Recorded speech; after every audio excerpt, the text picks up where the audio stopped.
This will probably surprise a lot of you out there, but I never got into Sega consoles until the Sega Dreamcast in the year 2000.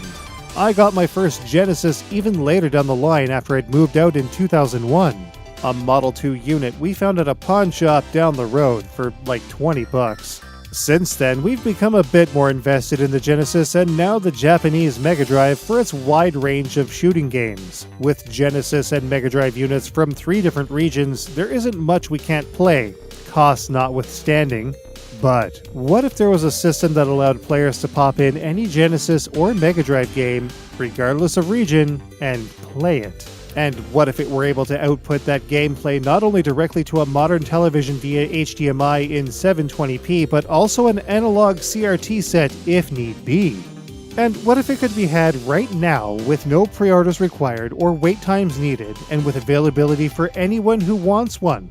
And what the hell, what if it could be, I don't know, less than 50 bucks? Well, you guessed it, Hyperkin has the answer.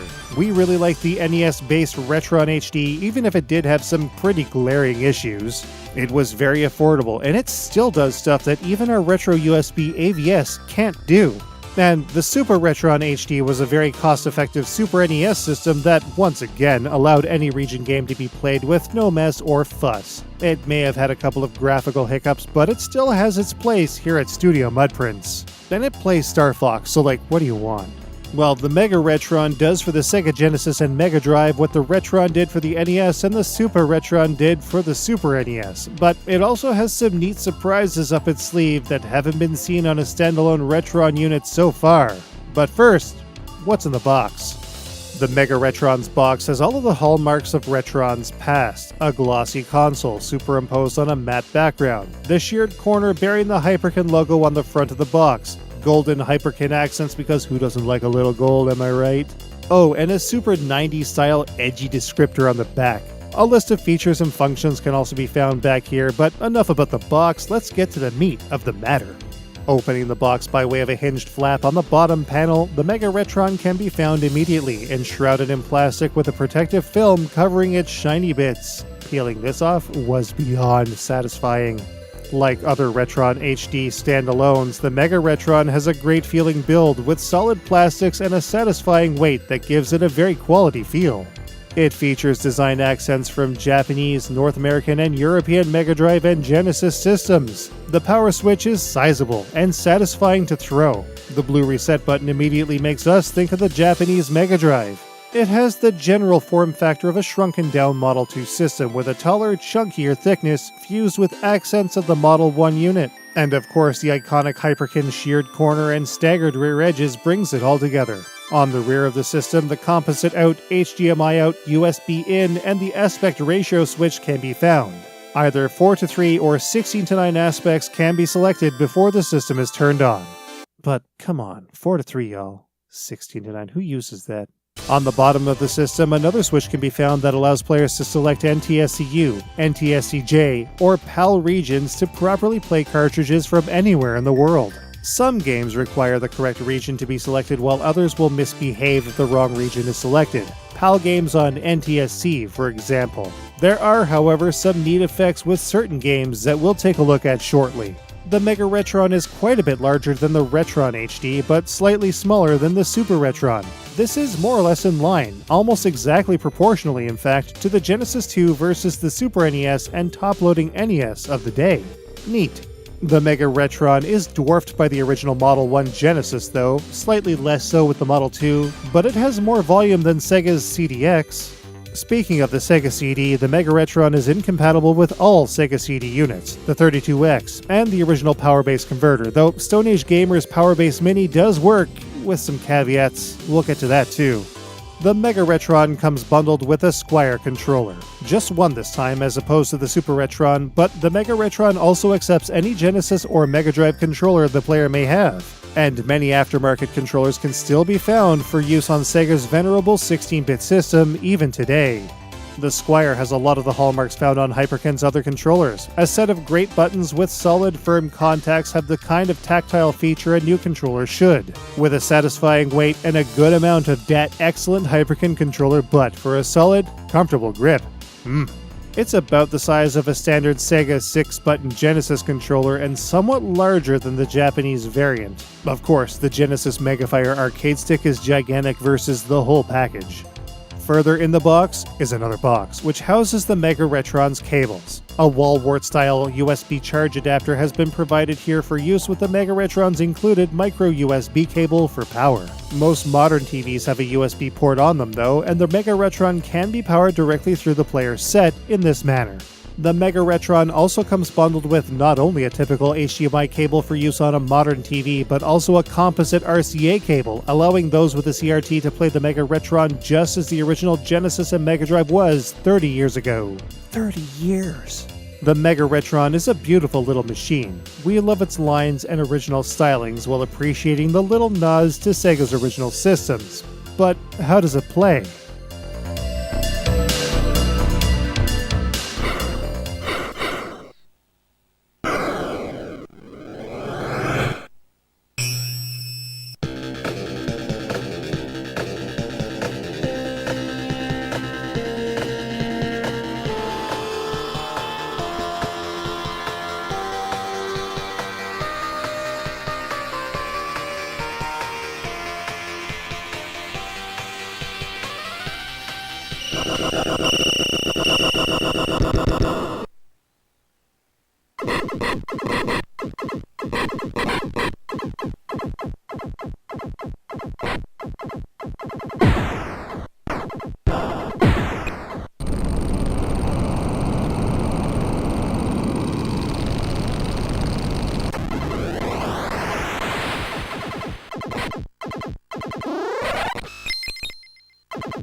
We've got the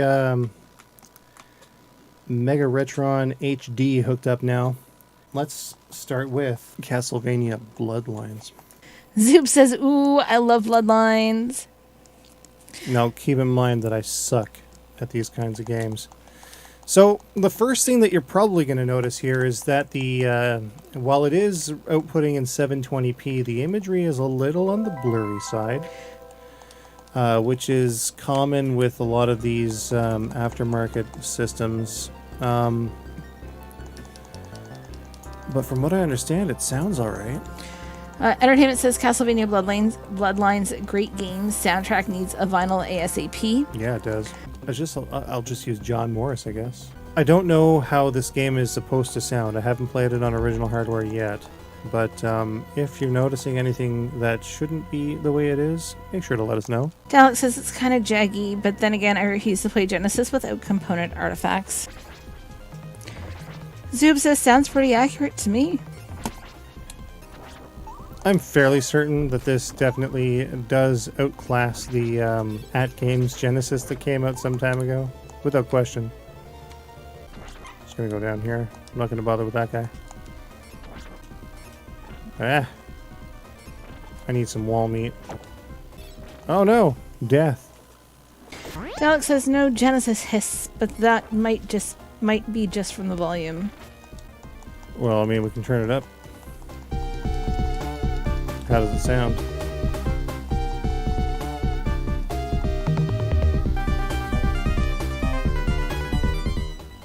Sora says good. Not too bad. Now, bear in mind that obviously this isn't going to be the same as the analog SG. Mega S. Is it the Mega SG? I think so. $45. I mean, you could do worse. Dalek says fairly close. Oh yeah, the dog boss here. Ah. Awoo. OG hardware is a bit on the scratchy side. Yeah, get out of here. Entertainment says, I know the Mega SG would be better, but you have to go into settings to make it accurate. This is impressive for $45. Game over, no. Alright, so let's switch over now to a Japanese game. Let's play some Darwin 4081. Megalong says, can it play XDRX Dazedly Ray? It can, but no one should. JR says, yes. Dalek says, oh no. Oh, this game. JR says, this game is so neat. It's popping in my ear. I do not like that. Is it? Yeah, but it is a little bit, yeah. It's the sound effect. I don't know if that's the way it should be or not. Might be a slight inaccuracy there. Entertainment says, wonder if this clone can play Paprium. Chances are good that it can. Dalek says, I doubt it. Paprium doesn't work on the analog SG from what I understand. Okay, but consider this. There's a game on the Famicom called Kira Kira Nightstar DX. It's made by Columbus Circle. And it does not play in the retro USB AVS. But it does play on the Retron HD. JR says the evolving fighter craft is pretty cool. It's crazy. Like, there's all kinds of weird forms that you can take on. Like, look at this banana shot. It's the weirdest thing. Dalek says, oh yeah, this is coming out on a GOG soon. This here? Nice. Alright, we made it through stage 1 on that one. Not so bad. Good job. As you can see here, Mega Drive games from Japan, not... So proud. No issue with the Mega Retron on Mega Drive games from Japan. Not bad. Next up, we're going to try something a little different. There's a region switch on the bottom here. And what we're going to do is we're going to make sure that it's set to U. There it is. Okay, so we have got Fire Shark here. As you can see. It's got the DreamWorks logo, all that fun stuff, a division of toy soldiers, etc. Blah, blah, blah. You get it. But what if we switch it over to NTSC J? Well, if we did that, we get Same Same Same with the Toaplan logo on the bottom. Dun, dun, dun. Which is excellent. You can... you get the best of both worlds. Get the Japanese and North American version on the same cartridge, playing it on the same system. You cannot beat that. That's not bad at all. Woo, woo, woo. Good job. It's a bomber. Bomba. Yeah, only some of these games are going to do that. There's another game that I'll show you guys where the regions are a little more stringent. And this is a good place to sort of demonstrate how it handles flickering images. So basically here, what we noticed with the Super Retron is that when you've got an interlaced image or a flickering image that is used for transparency here, there's a lot of interlacing artifacts. You'll see lines within the flicker. That's not here. It's a lot like the Columbus Circle LCD monitor portable for the PC Engine. So that's pretty cool. I do rather enjoy that, if I'm totally honest. And as insofar as like input lag, it doesn't feel to me as if there's any input lag here at all. So that's also a big plus. Dalek says, is that not a problem over component? I'm sorry? Is that not a problem over component? What, for interlacing artifacts? It can be. But the confusing thing is that it happened over HDMI with the Super Retron. Still, it can play Star Fox, so it's working. No complaints. I should have actually grabbed Hellfire to see if it would run at the proper speed, actually. Hellfire only runs, like the audio runs at the proper speed on a Model 1, but not a Model 2 or a CDX, something that I noticed. Entertainment says clone system with no input lag. That would be no, that would be progress.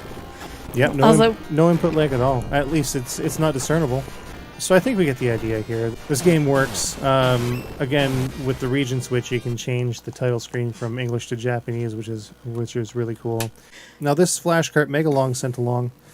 I'm probably not going to play much on it, but we're going to see if it functions. Dalek says, but it can't run Doom. Also, did you miss out on that Toaplan Genesis box? Oh, no, I didn't bother with it. I'm just going to get the other game there. I like Bob. Yeah, me too. I'm going to call you Bob from now on. Okay, cool. Let's see here. Select game. It looks like the cartridge is running. Oh, you know what? We can do this. I own Hellfire, so let's...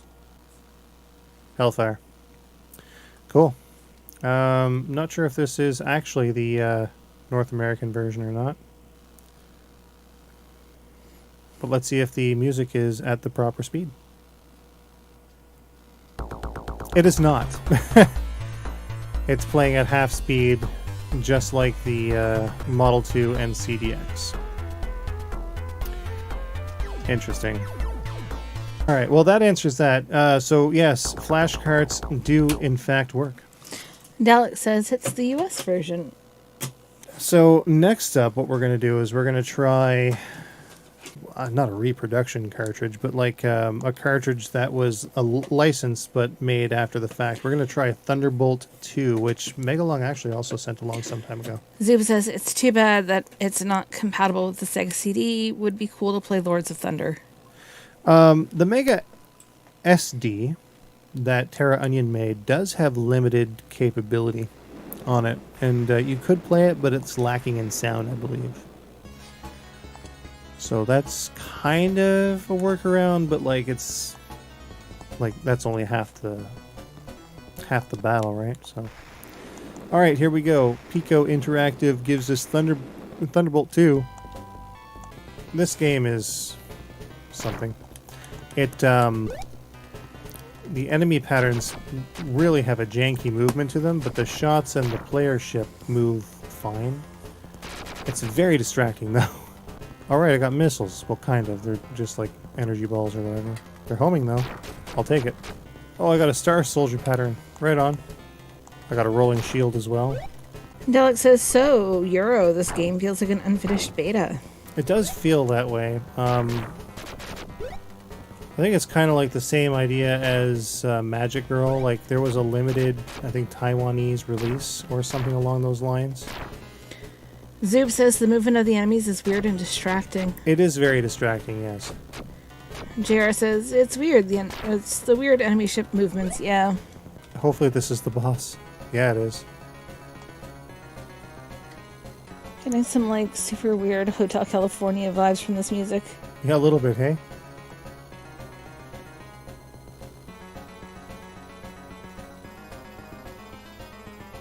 You can never leave. There we go. You're out of here. We did it. And there we go. Stage 2 now. Cool. So, these kind of cartridges work. Not surprising, though, because if a flashcart's going to work, I think any other cartridge is going to work. If I'm totally honest. With an exception. Here's a game that I've been trying to get to work on my Model 1 Genesis for a very long time. It will not work in a Model 2. It will not work in a CDX.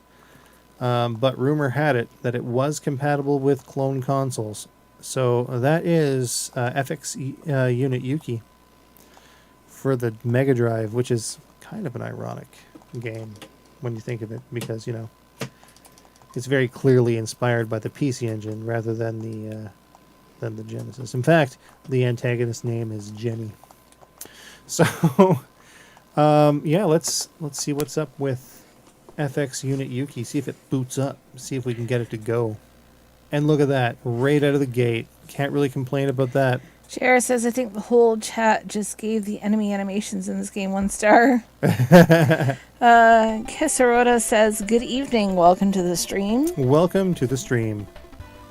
Now, there's a bit of shimmer in the background there. There's a little bit of unevenness to the pixels with the Mega Retron. I'm sure some of you have noticed it by now. Again, like, considering the cost of the unit and its intended purpose, which, you know, it's not for, like, the person who wants to get the most crisp image out of their system. It's for someone who wants an easy way to play any cartridge. Maybe something that can be put into, you know, just like a casual game room sort of setting. Entertainment says FX Unit Yuki has been giving you trouble on Genesis. Oh yeah, the Genesis cartridge allegedly was not produced in a satisfactory way. To the point actually that Saru Pro told us that they had wished that they had more input and more say as to when this game could have been released because there are issues with it. However, it seems to run fine on the Mega Retron, which is cool. I'm 100% okay with that. One thing I did notice though is that when I did manage to get this to work, it did sound quite a bit clearer on the Genesis. Entertainment says, well, glad I got it for Dreamcast instead. The best way to play is on the PC Engine. Yes. Alright, we got through.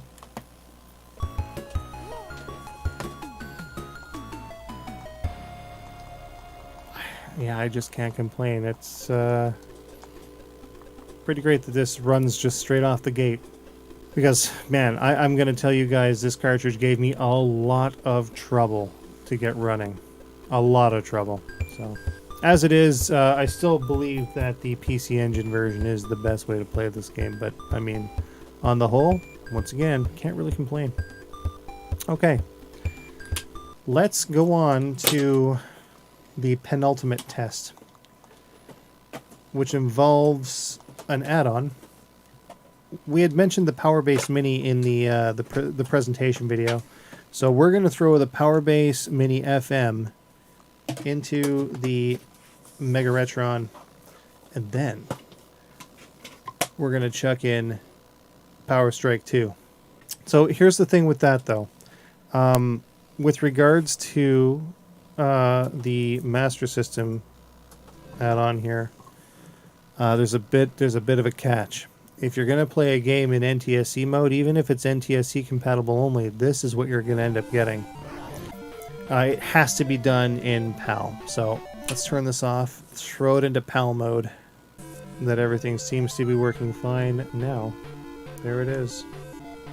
Looks like there's still a few graphical issues here that aren't present in the, like if you were to play this on a Genesis. But it does work, and the good thing about this is that it'll run Power Strike 2 at the proper speed, because it runs too fast if you're going to put it onto an NTSC unit. It's meant to be played at 50 Hz rather than at 60 Hz. So that's not bad. It's running, which is always a good thing. And there you have it. Just like that, you're playing Power Strike 2. This is a super cheap way to get a PAL Master System going. Yeah, okay, I'll use that weapon here. Entertainment says, well, it's impressive they made progress with the audio quality. I guess video quality will be what they work on next. I let go of the button too soon, but there it is. Stage 1 complete. We're going to disconnect the HDMI, and we're going to connect Composite. Wow, that looks bad. Yeah, it looks awful. Wow. I got to see if there's another setting on the FrameMeister that maybe I'm not using properly here. Bear with me. Tell it says, there's the banding. Oof. No, it's still there. Okay, so we're going to cancel that, and we're going to put it into a different mode. That is some rough jailbearing. We're going to have to see if maybe... I'll do a test on an actual CRT at some point, and I'll report back on that. Entertainment says, that looks like crap. Yeah, it's rough. JR says, so many ickies. Ugh. Yeah, I know. No, none of this looks good. Yeah, I'm trying. When Day says ew, you know it's bad. Yeah. Yeah, we're definitely going to switch back to HDMI here, guys. All right. That's it, guys. The Mega Retron is available today for about $46 US. Links in the description below.